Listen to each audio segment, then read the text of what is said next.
some notes and I completely forgot, like I wrote down things that I just thought, oh, I'm gonna share. Here at home. And you think my brain was in that for a fact. Yeah, allegedly crashed. Or very calculated with your crust. Money, the story, so she called me. And the charges.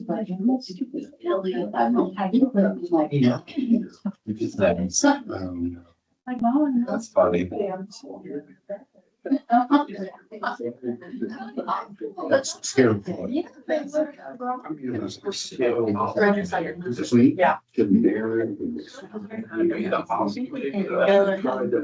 Sure, yes.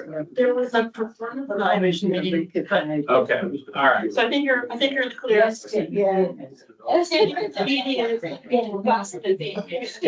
Sorry.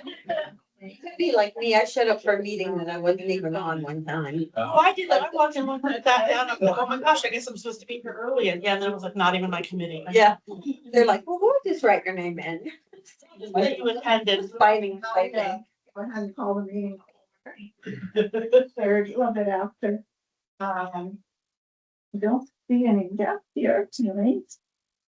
And we do have, David Thompson that's attending by Zoom and Angie also. She didn't say she was a friend, but I don't see her online. Who's the head that's not? That's Olivia. That's oh, It's funny, I love that. Okay. me back here, I'm like, I think, I'm sorry. First of all, I just want to say congratulations on. It's another wonderful thing and it passed very well. Yeah. That's even better. So, congratulations. And we need a motion and a second for the adoption of the consent agenda and approval of the minutes from the last meeting. So Second. Any discussion here? Okay, all in favor, say aye. Opposed? Okay. So, we have a presentation by Kelly Ray, registered environmental health specialist what is going on? on RV park and campground. That's great. Should do that. Go right ahead. How is everyone? Good. Yeah, I was told to put together a presentation and keep it about 10 minutes, so there'll be like a Cliff Notes version of our regulations. nice opening image. Yeah, that's good. That is not Ohio. That may be AI, I'm not. But I thought I'd put in some aesthetically pleasing pictures, make it look nice. Do you have the information?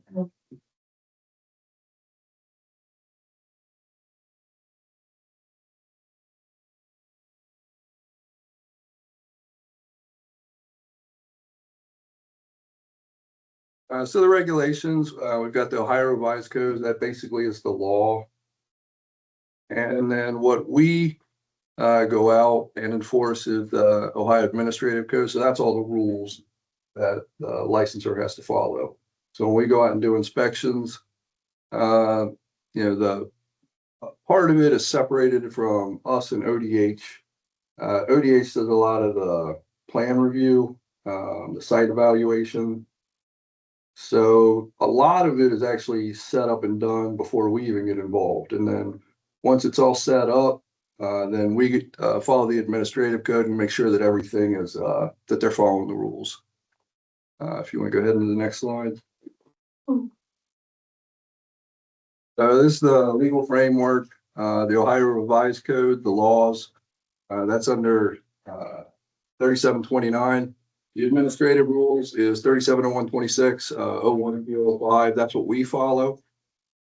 Like I said, we have the two different rules. The Ohio Department of Health, they're the ones that basically do the evaluation, and then we go out and about once a year. We typically do twice a year, depending on how busy we are. We're trying to do 2 inspections. But then they have to renew their license, every April. So we have to go out annually, do inspections, make sure they're compliant.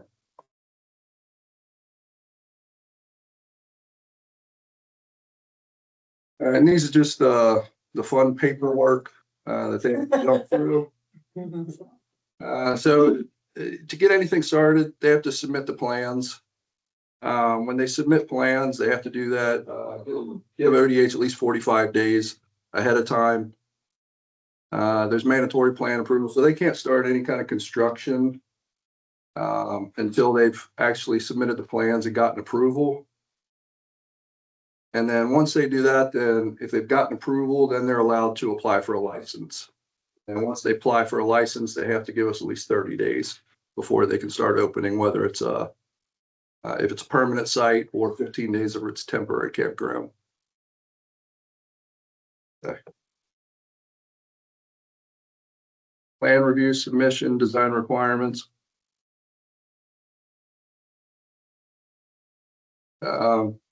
So this just talks about, they can't do anything until they've submitted the plans, and the campground's been evaluated.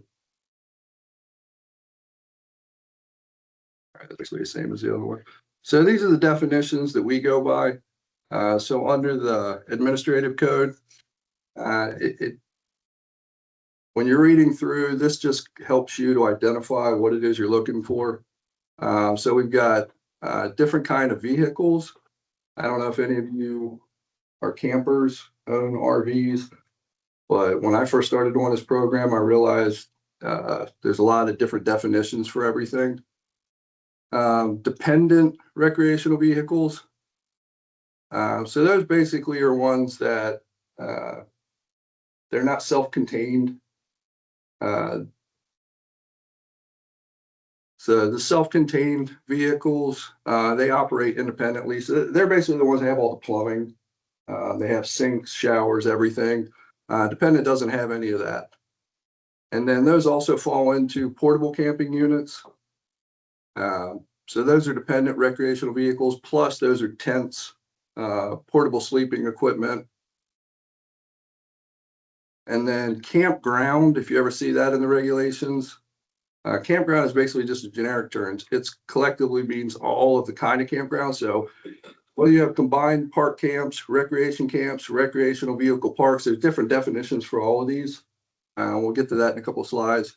But all of that falls under campground. And then the campgrounds, they have dump stations. So those are facilities designed, they receive the contents of the sewage. So dump stations, they can take in the gray water, but they also can take in the sewage. We've got some pictures of those too, show you. And then some campgrounds have gray water recycling systems. So what they can do is, instead of just putting all of it into a dump station and treating it, you can either have it pumped out or it can go to a leach field. Some of them have gray water recycling. So that just means if it's water that's coming from a sink or a shower or something like that, doesn't have any food in it, doesn't have any bodily waste in it, they can actually take that water and recycle it, and they can use it for their toilets and they can use it for irrigation, things like that. And then you have temporary campgrounds. So that's basically any tract of land you want to set up. And you can have tents, you can have RVs, but it can't exceed 21 days in a calendar year, and it can't be more than 7 days consecutively.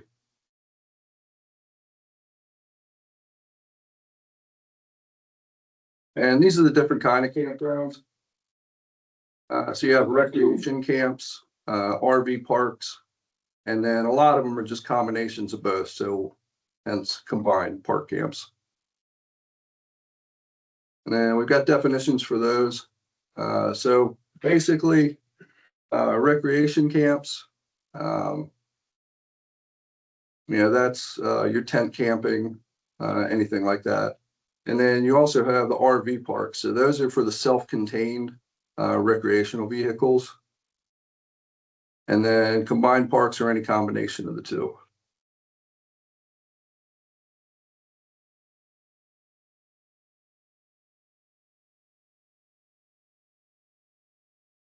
And this is basically those in a nutshell. Recreation camps, designed for tent camping with minimal infrastructure. RV parks, those are for the self-contained. They offer full hookups for water, sewer, electricity. Combined integrated recreational camps and RV parks, and then temporary sites. Sites used for camping no more than 7 days and no more than 21 days per year. All right, see, these are some of the rules that we go out and we try to enforce when we're out there. And they have different sections depending on what kind of campground it is. So these apply to all of the different campgrounds. So when you're camping, all of the campgrounds, no matter what kind it is, you have to have individual sites, have a minimum area of 1,000 square feet, clearly marked. That's in case they have an emergency and somebody has to get in there. They all have to be marked and numbered so they can find the site easily. And then each site shall be designed to have separate access. So when you pull in, you have to have your own access. It can't go through everybody else's site. Firefighting equipment, types and quantity of the state fire marshal and local department. Basically, they have to have fire extinguishers. If somebody starts a campfire, they have to have ways of putting it out. Sign posted to identify emergency telephones, even though everybody carries a cell phone nowadays, but sometimes you may not get a signal if you're out in the middle of nowhere. So they have to have a dedicated line and have to have signs posted showing you where it is. And then they're supposed to have the address and telephone numbers posted on there. First aid kits need to be made available. And then different campgrounds. So there's a set of rules that they have to follow, but they all alter it. They basically cater it to their own, and they have to have a set of rules that's there for everybody. Typically, they have it like on a pamphlet, and they'll hand it out to people when they go to check in. Okay. And then there's more rules depending on what kind of campground it is. So the other one covered all campgrounds. But then you have additional requirements. So if it's a recreation campground, those can have gray water recycling systems, but they don't have to have that. They have to have a way for you to dispose of the gray water. So if they have a gray water recycling system, or they have a dump station, or some way for you to dispose of it properly, and also have to have toilet facilities. And then combined park camps. These are in addition to all the other things. They have to have everything the other two have, plus provide a ratio of 1 station for each 100 non-sewer campsites, have holding tanks for their disposal. They have to have concrete pads surrounding the drains, separate opening for the purpose of determining the level, water supply available for flushing dump stations, provide hoses. They have to have signs up, properly sealed for nuisance. And then recreational vehicle parks design requirements. Parks are required to meet the design criteria listed in paragraph D. So just depending on which one you're going out to inspect, it gets a little confusing in the reading. You have to have these rules, and then with this campground, you have to have these additional rules. And if you're this one, you have to have these additional rules. And a lot of times when you're reading it, they reference other parts of the code. So you're constantly looking at other codes too to make sure they're compliant and everything. So it gets a little confusing, but the more you do it, the easier it gets.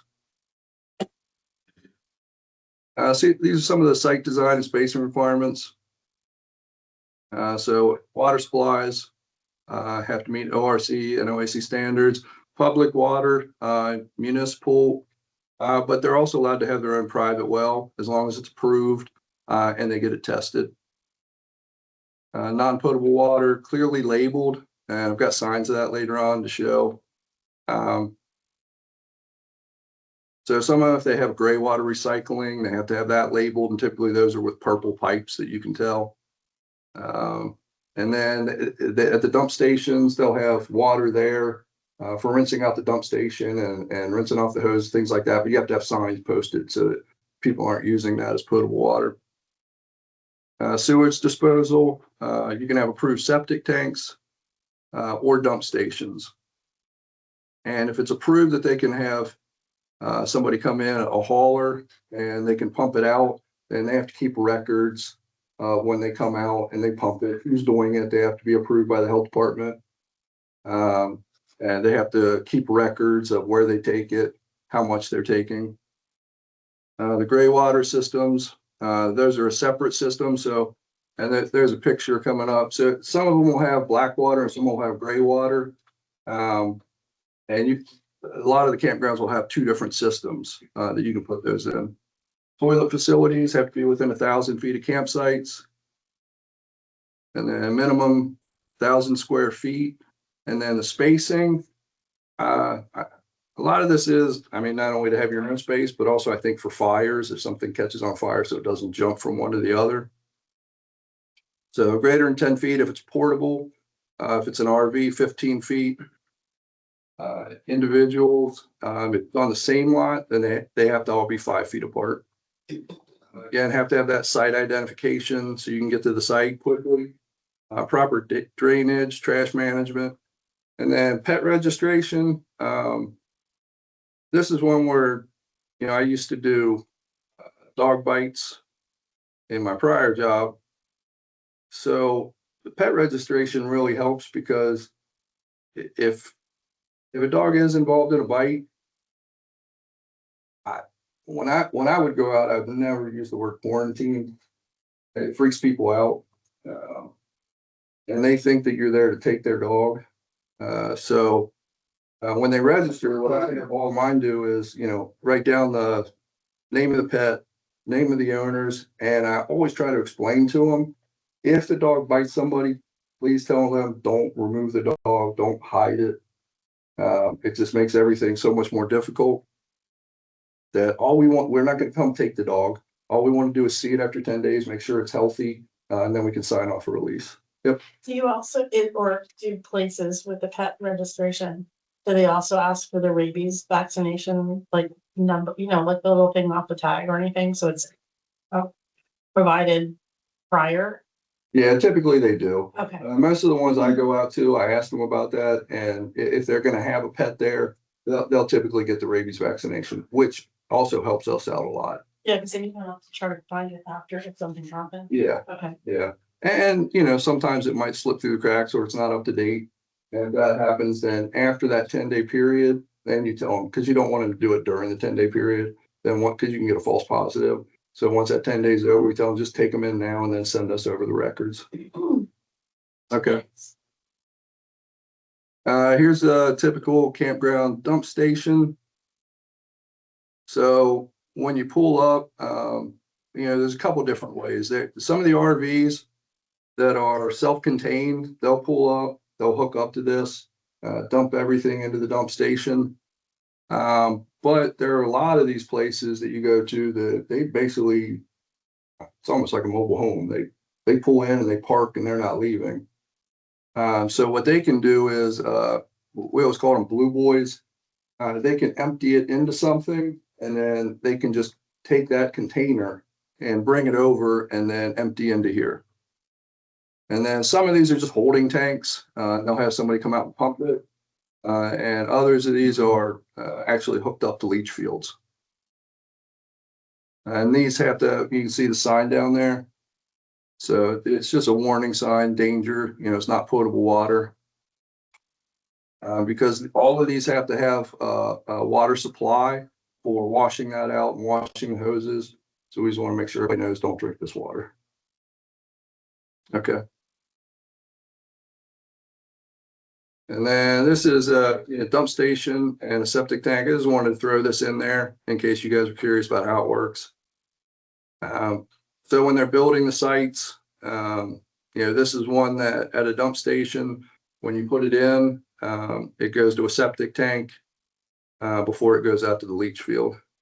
So when you just see the concrete pad up top, you know, this is everything that water's going through. Okay.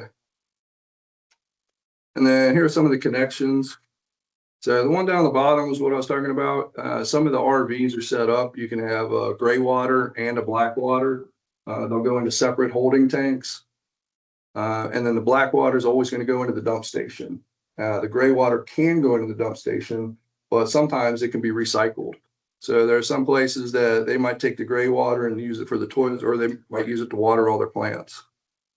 And then up top, that's just a connection. So a lot of these, instead of having everybody pull up to the dump station, a lot of them will have these individual hookups. So you can see where the pad is on there, the people pull up, park on the pad, and they have this connection at each individual site. So all they have to do is run it out, and then that connects typically to a leach field.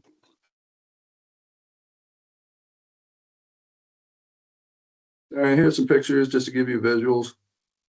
So that's the one I was talking about on the top left, where if you have an RV and you don't want to pull it over every time to dump it, you can actually put all the waste into that. And then I usually see people just pull it over. But I guess you could just hook it up your SUV and take it over. And then they just take that over and put it in the dump station. And there's a connection down below, how they're connecting their RV to the dump station.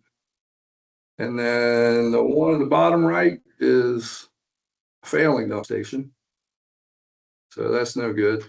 Yeah, you never want to see that. Luckily, I've never seen that when I go out and do inspections.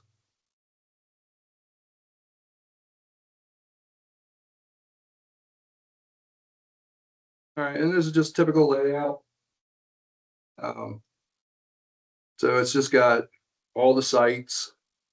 It's got the minimum size of 1,000 square feet, all the spacing requirements, speed limits, and you have to be able to pull into each site and pull out without going through other sites. You have restrooms on site. A lot of them have electrical hookups, 50 amp or 30 amp. So just wanted to kind of give you an idea of the layouts. All right, and that's RVs in a Cliff's Notes version nutshell. Thank you. Yep, your question? Yeah, about how many of these are in Greene County? That was my question. Other than John Bryan. We have 4, I believe. Yeah. There's one over by Right Pat. There's Old 35 out in Jamestown. Caesar Ford. Yeah, Caesar's Ford.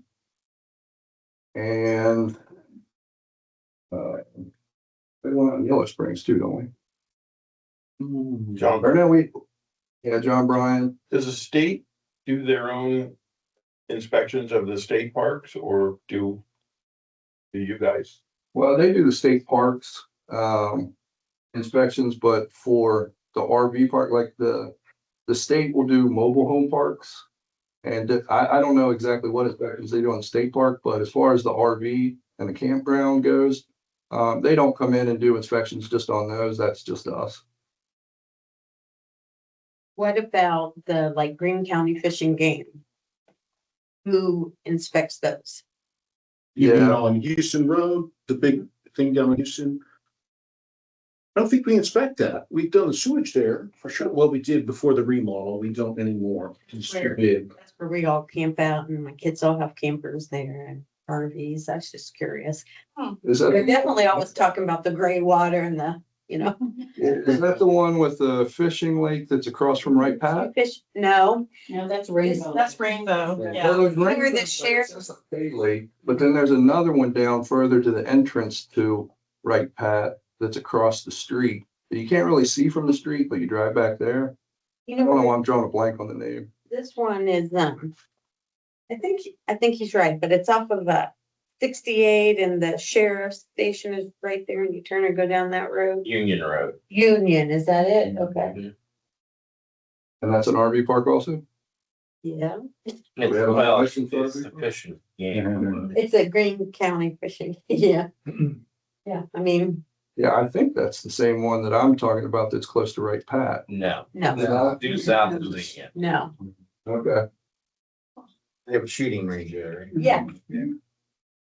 So I've got Caesar Ford. So many of these are so difficult. We have the fairgrounds itself.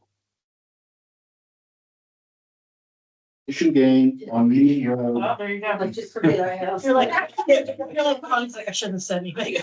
John's Run. We've had Kill Care, or we do have Kill Care. I don't know if they're current. Oh, something else now, yeah. Dorana, right? Yeah, I can't figure it out from the sign. The font is very odd. There's a fashion going on 35. That's That's the one with the big lake and the shooting range, right? Yeah, there's a small lake, a big lake, shooting range, yeah. Yeah, that's the one I've heard up there. Are any of these in a flood zone? I can answer that because I was actually asked that, after we've had so many tragedies and disasters, but you might remember earlier in the spring, we had the Texas tragedy. ODH, did an immediate survey of all 104 LHDs to ask them, hey, do you have temporary camps available in flood? And we answered no. So we're good. Who has purview over like residential camps, like, you know, who checks out places like Glen Helen Outdoor Ed Center and other, you know, places where kids go and stay and. Well, we used to, but we don't do that program anymore. Somebody at the state probably does that. Shannon, do you know? Yeah, we're looking for some clarification on that actually because of the resident camp thing. We take care of the pool and the food and the sewage at 4-H and at the Boy Scout. But we do not have them under permit, and I'm not sure that we need to, but we are gonna look into it. I was just talking to Rick about that the other day, so. Because we did those inspections all the way up till COVID. Because that is a big school group and summer camp working. Yeah. Yeah, we still go out there and like I said, inspect swimming pools and food service. So, You quick typically question. have citations for? What's that? What do you typically cite for at the RV campgrounds that you find, like the most common? Because a lot of it is in the plan review. So most of it is set up. So unless they're doing any major alterations, when you go out there, a lot of the typical violations are they don't have the proper numbering, they don't have their emergency phone set up.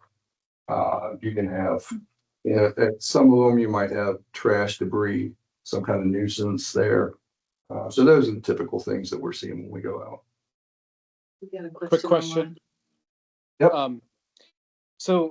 In regards to the campgrounds in flood zones, isn't there a campground on Jacoby Road? It's a Jacoby Road access that's right next to the Little Miami River. And there's another one. It's not a campground. It's just, I think there's a couple of outhouses there, but. No, you can reserve a campground there, and you can also at right across from Spring Valley. There's a place to camp as well, right along the Little Miami River. So I know at least two, where there's at least 2 or 3 spots that are designated for camping right along the Little Miami. Do you know, are those permanent or are they temporary campgrounds? I think they're I think they're for tent camping, and I think you can camp there all year round.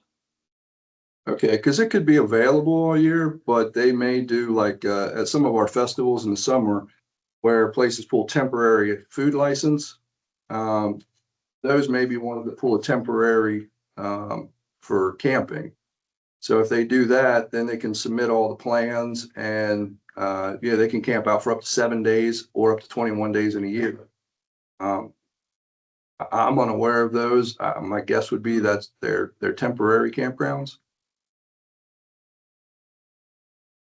I think you can go there all year round, like the Jacoby Road one. You might want to check that one out. And then there's one it's off of 725 in Spring Valley that is year-round camping access as well.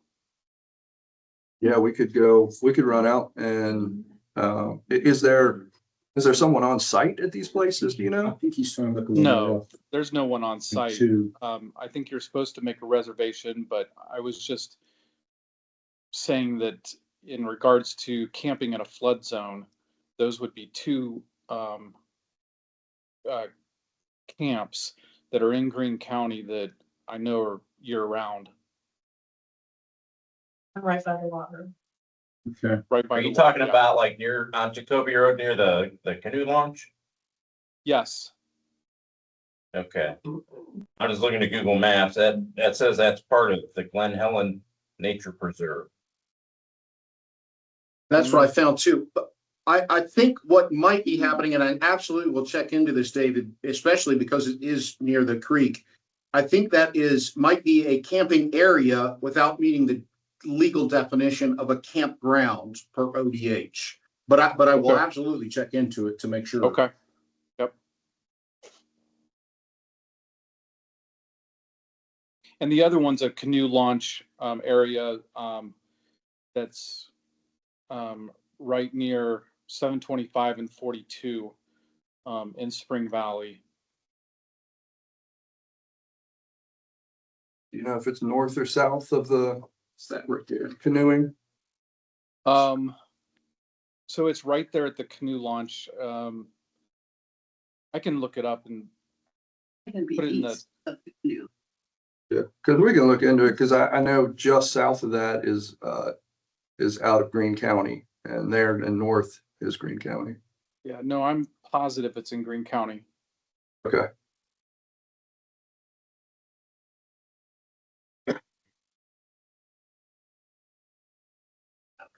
Get maybe another camping area without being in campgrounds. Thank you, Kelly. You. And thanks for the questions too, because I mean, sometimes I can see how this could be a kind of area where you might, if you know of them all, and then there's something else, and unless people share information, I don't know. I mean, I guess there are official definitions, but there could be other things happening that could be potentially, good to check out. Yeah, it's called Constitution Park. That's off of near Spring Valley, and it's a part of the Greene County park system.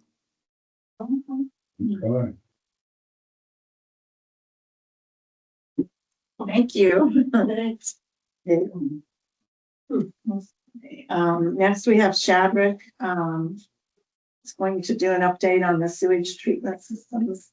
We talked about it last meeting. Yeah, thank you.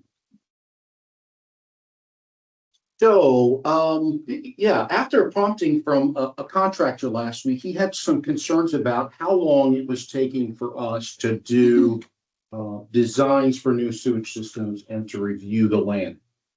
And Dr. Palacadetti says, hey, there's nothing like data, so why don't you go get some data? And it ended up being a really good exercise. I had a feeling we were doing fine. I really thought we were doing fine, and as it turns out, we are. But now I got the numbers, so I'm happy to share. Now, he was correct in saying that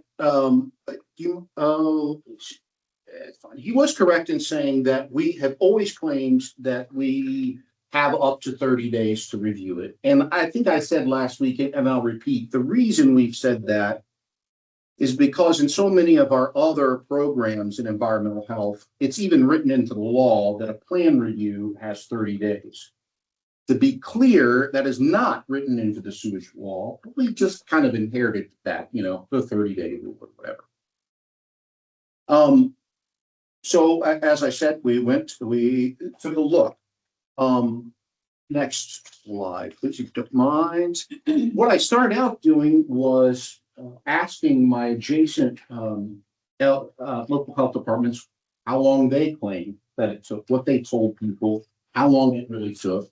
And then while I was at it, I asked them a couple of other things. How many sanitarians do they have that work in the sewage program? How much did it cost? So we can kind of keep an eye, because this really was all prompted by our fee discussion, right? Mm-hmm. And so we came together with 9 responses from all those I asked. If you don't mind, yep, this is what I asked specifically, by the way, for your reference. What was the cost? How long do you tell them it takes? How many did you do last year? Oh, I forgot to mention that. Just to give some historical perspective on what their workload was like. How many sanitarians do you have doing site reviews? And this last question we can talk about later, but do you offer in-house site design? In other words, do your sanitarians actually design sewage systems? We used to do that here when Mark Isaacson worked for the program. We've given that up since. We might talk about that in the future, but that's not the issue now. Next slide. So these are the responses I got. Adams, Miami, Clark, Dark, Warren, Clinton, Sydney Shelby, Highland, and then Dayton. And here are the results. So you can see I've alphabetized them there for your reference and put us at the bottom. So you can see roughly how long folks are taking. Generally between 2 to 4 weeks, with a few claiming that they could do them within 7 days. Our workload was 56 last year. We have 2 sanitarians who are assigned to do site reviews here in Greene, and then of course the supervisor assists with that. We don't do, as I mentioned, in-house designs here. A note, because we're going to look at numbers in a minute. It was far easier to consider calendar days than it was to consider work days because of the variability of holidays and weekends and whatever. So keep that in mind. We're talking about calendar days as we go through this. Next slide. So the average for the 9 that I asked was a cost of $320. That number was, I think, I intended for when I asked the cost, what are you charging for 2026? I think what I got was 2025 numbers, by the way. On average, those 9 claimed 15, almost 16 calendar days to review each septic system design. They averaged about 87, and they usually had about 2 sanitarians. Of the 9, 6 don't do in-house designs anymore. 3 still reserve that. So I went back and looked at all of the designs that Greene County had worked on to date in 2025. 51 is what I found. And including everything, we had an average turnaround time of 12.4 calendar days. So we're getting designs returned. We're getting complete designs returned to designers with approval letters in less than 2 weeks. This part is important. The 12.4 includes drip systems and discharge systems. And I'll explain that in just a bit. When we remove those, we're down to 10.6 calendar days. Practically speaking, that means if you get me a design this week, on average, a complete design this week, on average, by the end of next week, you'll have your approval. I'm pretty pleased with that. And it's great that I now have the numbers that can show that we can turn around that quickly. I mentioned excluding drip systems and discharging systems. The reason for that is both of those system types have an additional review. For a drip system, you have to have the local health department will review the design, but then the drip equipment manufacturer also reviews the design. So you send them your review, they look at it and provide a letter of assurance or a sort of guarantee, hey, this will work. That part is out of our control, right? That could take however busy they are. When we get it back, we get it back. So that's why that time frame isn't worth a whole lot for calculating turnaround time. Same thing with discharging systems. Those actually have to go to Ohio EPA, where we have to have a special permit to discharge. And there's a little back and forth about making sure that that's the last option. A discharging system is the last hope for that particular site. So again, 10.6 calendar days. Next slide. I don't know if we've presented to the board what exactly we do for a soil and a site review for new sewage. Briefly, there's a lot of calculations. We really do a lot of math before we begin. When we get the design, we take a look at what we have. related to the size of the house, to the size of the field they're proposing, to make sure all the numbers work out. If everything looks good enough, then we'll go ahead and conduct our site visit, where we actually go out and check that all the components are properly flagged and everything's where it's supposed to be. When all that's done, we then draft a conditional approval letter that tells the designer and the homeowner your system is approved and you're now able to go ahead and purchase your installation permit. In Greene County, we use a conditional letter of approval to speed up the process a little bit. You can imagine that no matter how good a designer is, typos are going to creep in, little piddly things. When we can call those out in the conditional letter, hey, this is okay if you make sure this is done and this is done, we get that stuff done and the installer can go and we get their system as efficiently as we can. That's been in practice for a long, long time here. Next slide. So where delays come in, and I appreciate Todd mentioning this yesterday. I think installers as a whole, not calling out the fellow who was looking for a little more information, installers as a whole don't realize everything that goes back and forth when a design comes to us. So many times we'll get designs that don't have house plans, that don't show where the utilities are, that don't show the easements that are impeding on things. All those are game stoppers. If we don't have that, we cannot go any further. So yeah, we may have accepted the design, stamped it in, taken money for it, but we can't approve it until we get that information. So it will sit there until then. We do have sometimes designs that are actually violations of the regulations. That still happens. With common math mistakes, sometimes we'll get on site and especially with the more prolific designers, they work in teams. The other fellow who was supposed to go and flag everything out hasn't gotten to it yet, or didn't tell, or forgot. So that holds things up. And then I explained the last two bullet points there, just a little more in depth on drip and discharge. Next.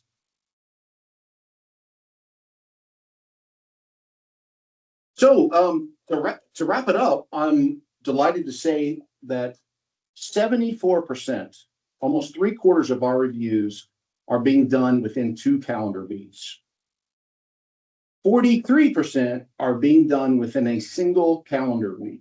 So almost half of our reviews are being done in a single calendar week. And that makes me very proud of my team.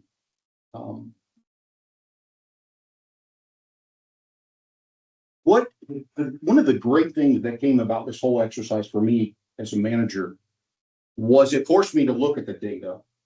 And more than that, it prompted us to kind of develop a tool to make sure that we stay as good as we think we are, right?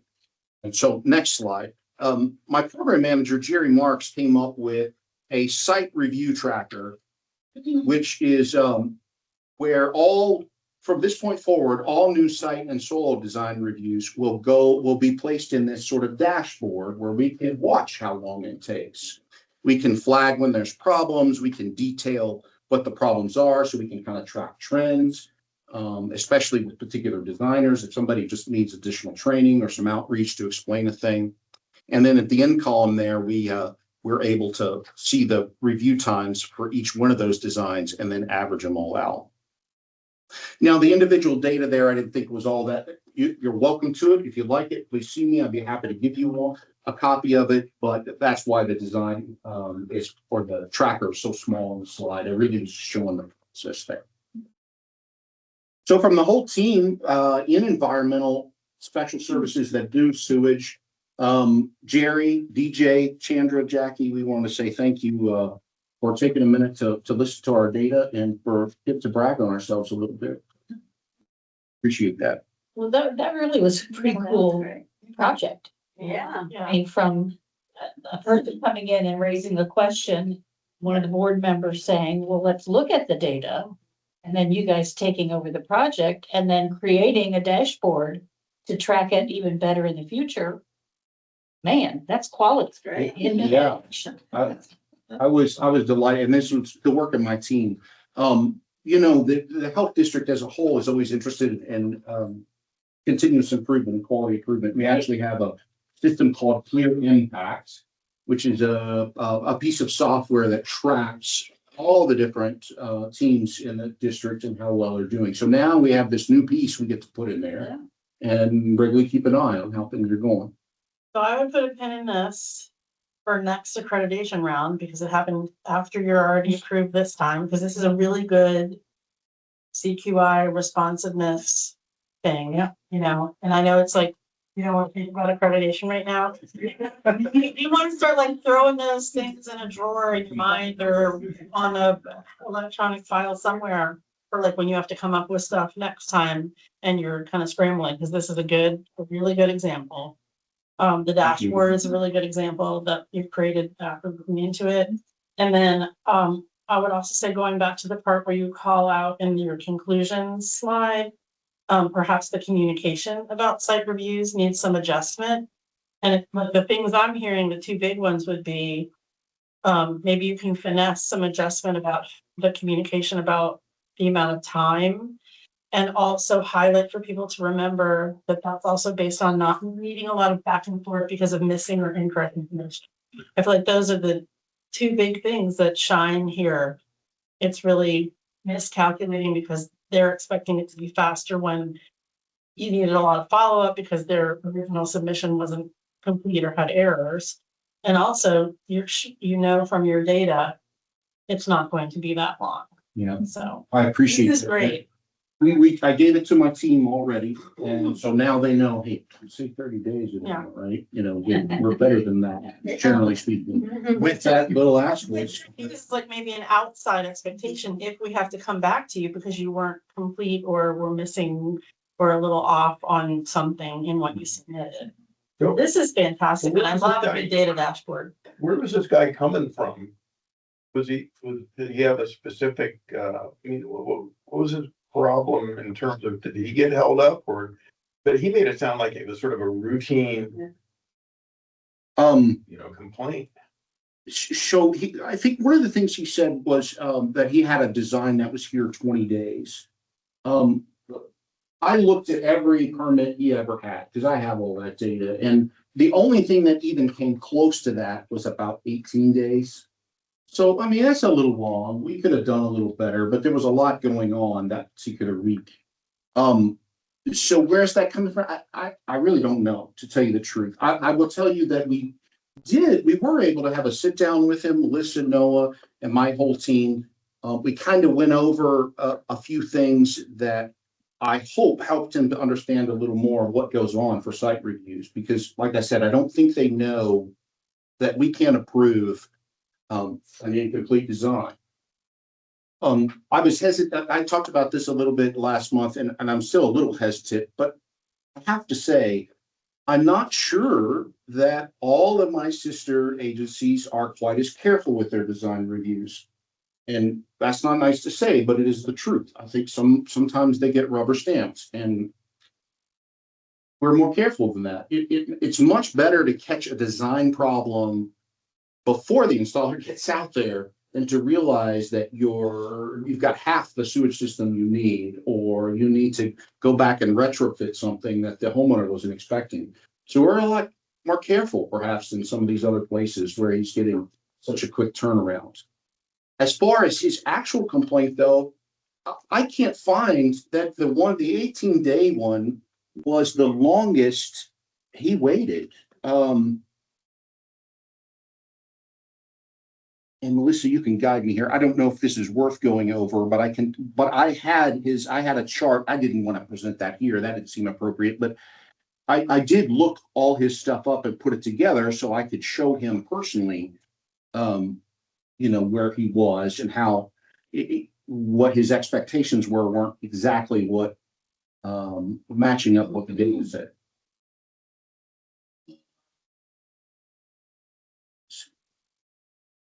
Yeah, we met with him for, was it an hour or so? And what I think was really important to the team was that they really get to problem identification first, whether it was timeliness, cost of the permit, the time frame that it took for him to receive payment back from the Ohio EPA through us to him. And I felt like it was a great discussion because it allowed us to bring some light into those areas and maybe what we could focus on. But again, Shadrach pointed it out. Sometimes it just goes back to communication. They believe that they have submitted something to us. They have no idea what's going on, maybe behind the scenes or where their particular project is in the process. And I feel like the communication between us and that particular installer is much better now. We were out with him again today. He was to be on the agenda later, had a family emergency, would not be here, but certainly he's talked about coming back maybe next month, but his words to us were that he wanted to come here to really let everyone know that it is much improved, even from last month. And again, that was before problem identification. It had already improved before we really completely understood what the problems were. Is that pretty accurate? I think that's fair. Well, and we said this Tuesday when we were together, but so to both of you, I think your engaged follow-up with your active engaged follow-up with him is super commendable and super valuable. I appreciate that. For the record, the average day for all the septic permits he's worked on since 2023, when he began his business, the turnaround time is 10.1 days. We actually technically get him faster by half a day than the average. So it has to be the communication part, right? So we'll take that to heart and continue to do what we can to try to explain ourselves and set reasonable expectations for what really happens here. So. Well, thank you guys for hearing me out. I really appreciate it. And hopefully you can stop hearing from EH now. Please thank your team too. Yeah. We'll move on to financial report. Sure. So tonight we are reviewing information from October. So this point in the year, we are 83% through 2025. So up in the revenue section, you're going to want to loosely use 83% as your benchmark, with obviously being above that would be ideal. And then recognizing our revenue fluctuates, that's why I say loosely use the 83. But our biggest fund, 063, is the one we always choose to start with and make sure that that is bringing in the revenue that we expect it to do.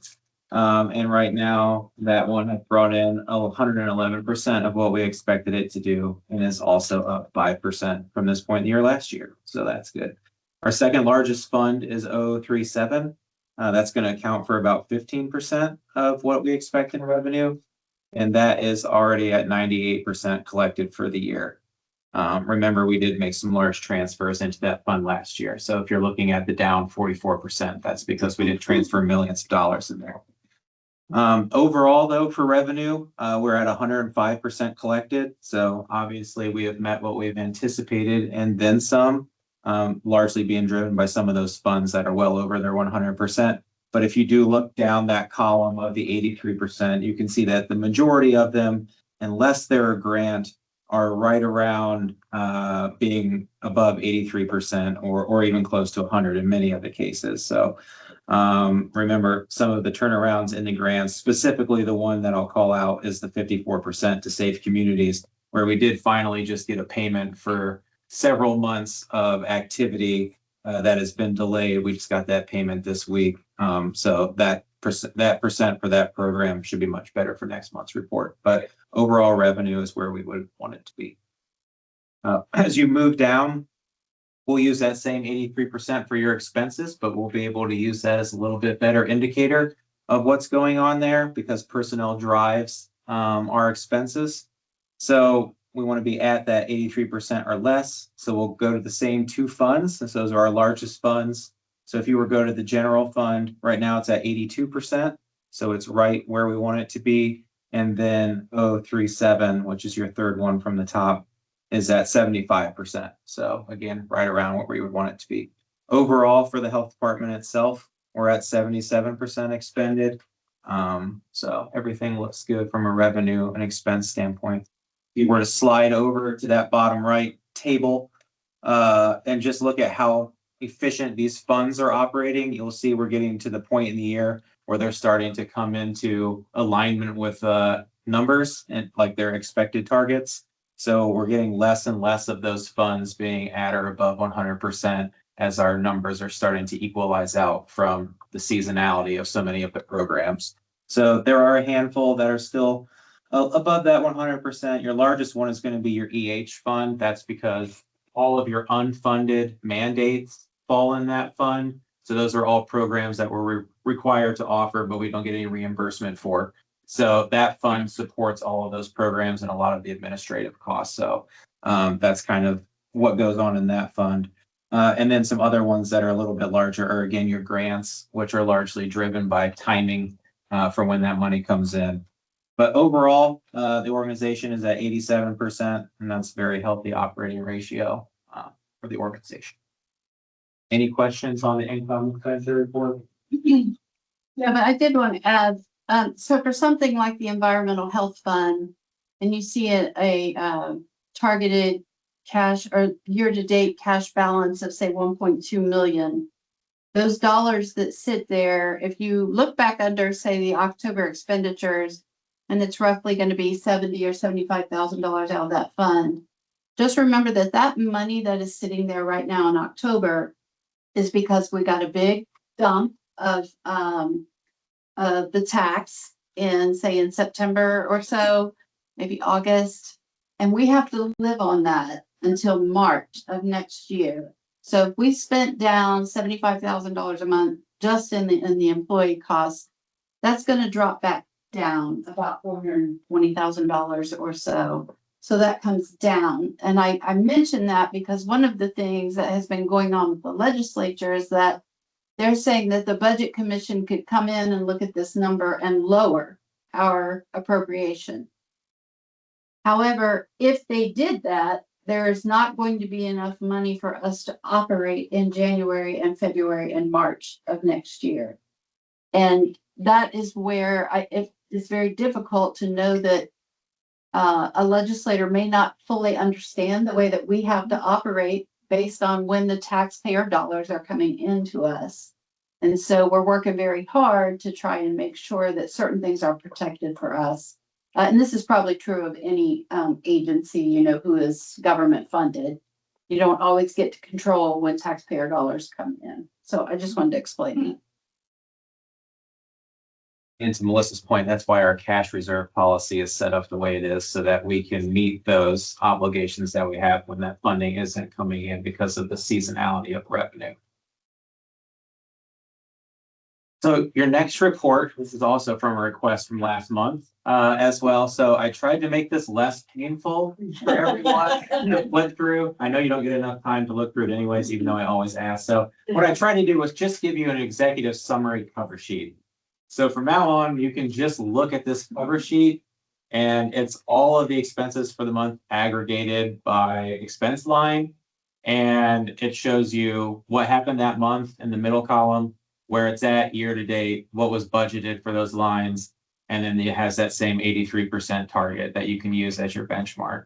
So we can look at this and have discussion if you want to. That is something that we would go into the yellow pages if there was some that you specifically wanted to try and focus on more, or we can just keep it at the executive summary level, which hopefully makes this report a lot more bearable for everyone. It's a lot nicer to read, that's for sure. It is larger. Yeah. Nice, yeah. I think it's a good Old people, compliment. yeah. It's a nice compliment. Yeah. to this. So I got a question about something in the yellow pages. here we go. Oh, Yeah. Total Frontier, $19,000. Yeah. Settlement. So one of our employees got in an accident. And he's okay. The vehicle was totaled. So that's the liability payout from our insurance company that we then reinvest into a new vehicle. Okay, so that was paid out but reimbursed by the insurance? Mm-hmm. Okay, all right. And it shows up as an expense because that's how we invest it back into a new vehicle. Gotcha. So that's why it's showing up as an expense, but it was also going to show up on the revenue side as a receipt, but you don't see that part. Gotcha. All right, thank you. So, yeah, so in the future, I'll keep this. Sounds like this is pleasing. So, yep, so we'll be able to have this and have any questions about that.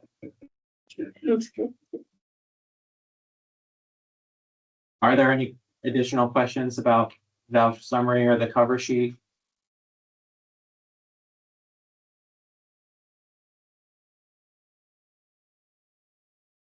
Okay. We are to the point of year where on your next report, the salmon color document, you're gonna start seeing longer lists as we tend to just shift money around to meet those remaining expenses for the end of the year. And what we're trying to do is just move budget from one line to the next to try and meet obligations without pulling any cash. So this is the time of year when you'll see a lot of movement. The largest one on there is just to put on the purchase order. We need some remittance in the solid waste fund. We have some training coming up to get some people credentialed in Jennifer's programs. So that's a larger one for 20,000. And then we have some professional services that's getting put on to meet with a lot of what we're doing with our Microsoft E5 and our Teams migration for our cybersecurity.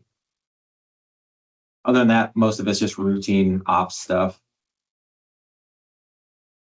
Any questions about any of the appropriation transfers? We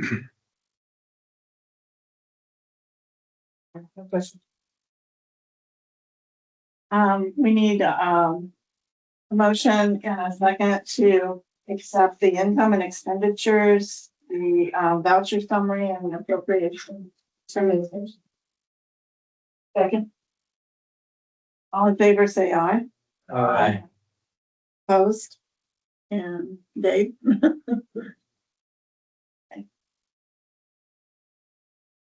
And we'll move on to the governance report.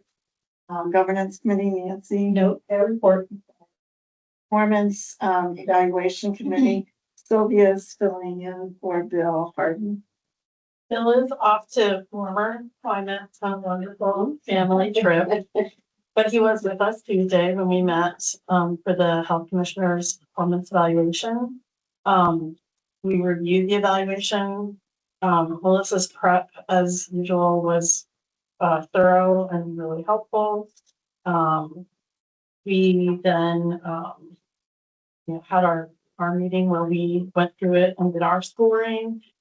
Bill took that all and compiled it and got it all together before he was leaving town. He spoke with you today, I think, is that right? And then we talked and texted today because we had made this arrangement that I would be the reporter. So all told and averaged, our health commissioner evaluation oriented to 100 came out to 91.75. And there is an automatic, and I'm looking to you to correct me when I say something wrong, but there's an automatic cost of living increase that will happen. And then in addition, our decision had to do with merit raise. And so we are recommending the 2% merit raise to the group from the committee.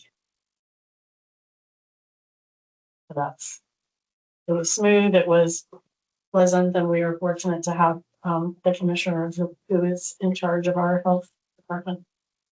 Always a pleasure. I think coming out of committee, we need to vote on now. Okay. So we just need, but. Okay. Correct. So all in favor, say aye. Aye. Aye. Thank you. Okay. Thank you all. Thank you, Melissa. Thank you, Bill. Yeah. Thank you for getting. It was funny getting his call today too. It was like, that's such a recording. One step on the cruise ship and break everything. It goes without saying, they all make my job very easy, but I do expect as much from them as I expect from myself. But I'm very proud of the work we did this year and getting reaccredited. And just being able to pass that levy. We spent a lot of time out on the pavement, Those are both huge efforts. Yeah. It was. But everywhere we went, people understood what we do which is a little unusual, but they do understand what we do. They appreciate what we do. And, there was like no opposition. Every meeting, you know, they were talking about other things, but they're like, yeah, thanks so much for what you do. And, you know, would go on to other candidates or other issues. And so I felt really strongly going into Tuesday night, election night, that we would pass, and we did pass at 65%, which was a huge margin. I was texting Tim that night, even going, hey, you know, and we're watching the library going, oh, yeah, you know, but yeah, it was a great margin to have. Therefore, you know, we're so appreciative to the voters and Yeah. people who support us in the community. Thank you too. Yeah.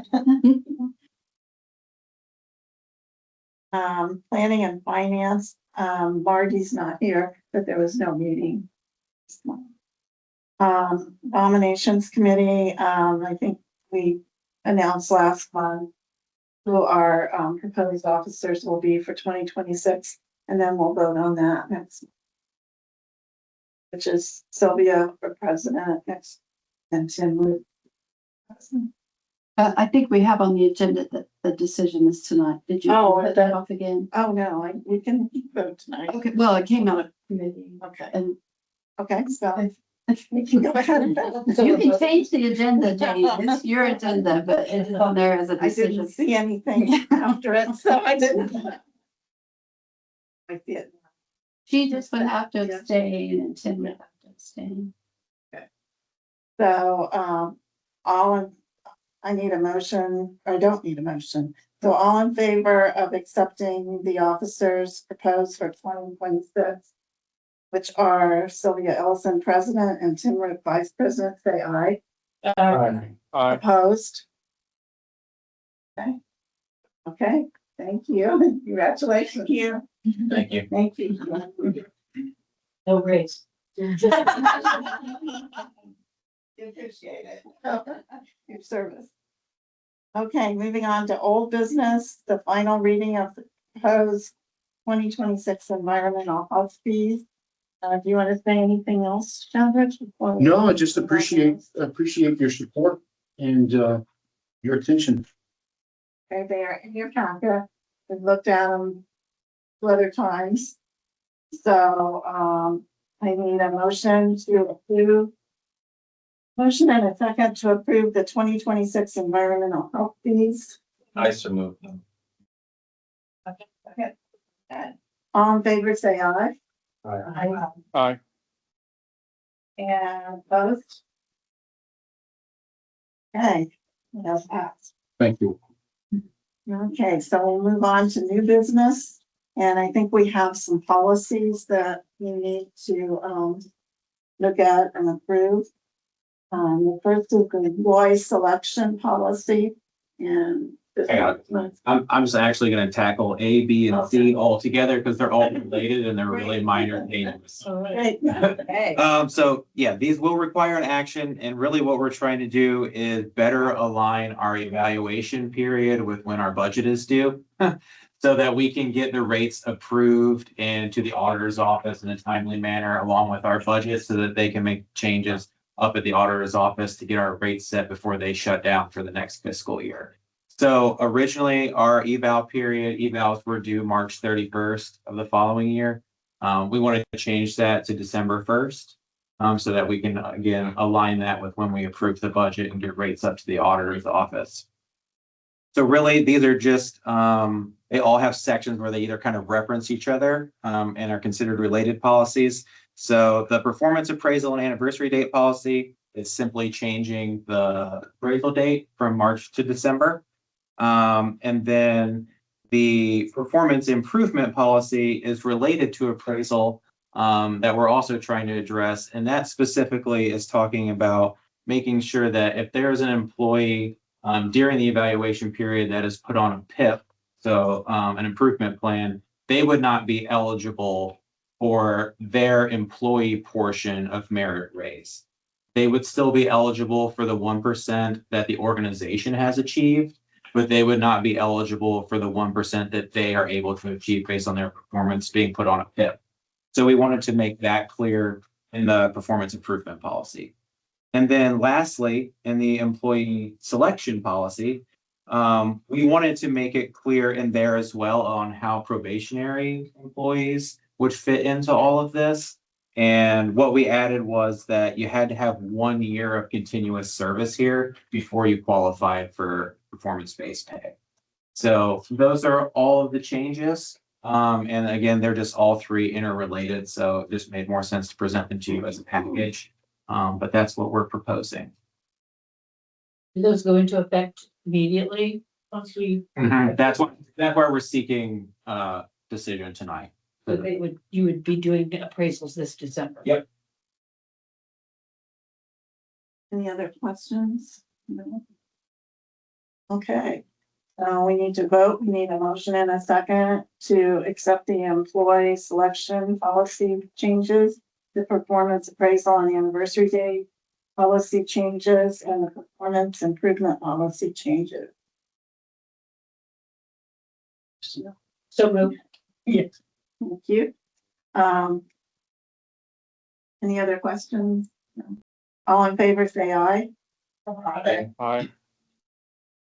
Opposed? Okay, the policies are approved.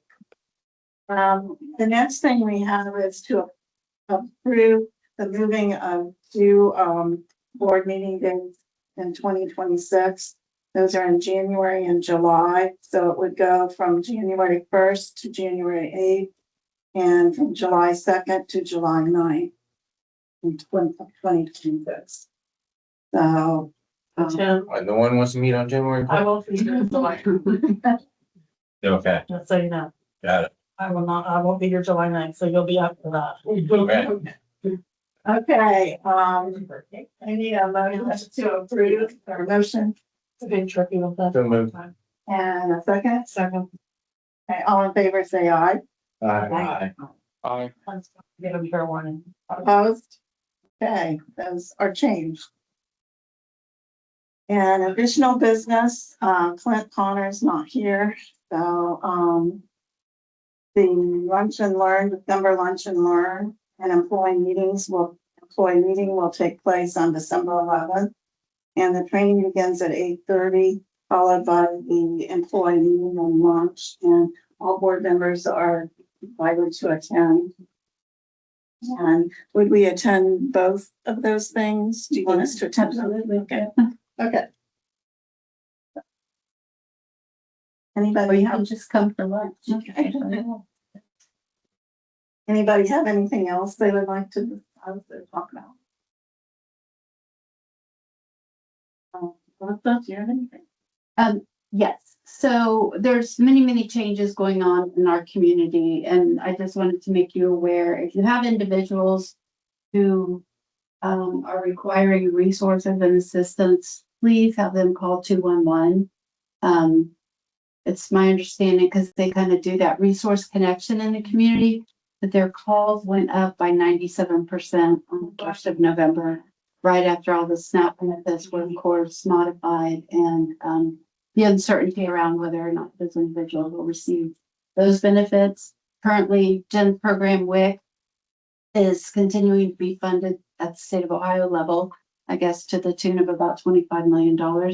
So we expect them to have funding through November, but we're unsure what will happen by December. So we're certainly looking forward to legislators coming back together and hammering out some details and putting that funding in place for the people who live here in Cleveland. So Yeah, really like, they, increasing their donation to the food bank as well. We are.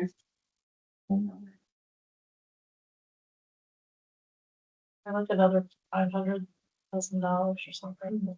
Yeah. Significant. Anything else anybody has? If not, then we should adjourn. Thank you. Thank you all. Have a good thing. Yeah. Let's run on it. I am able to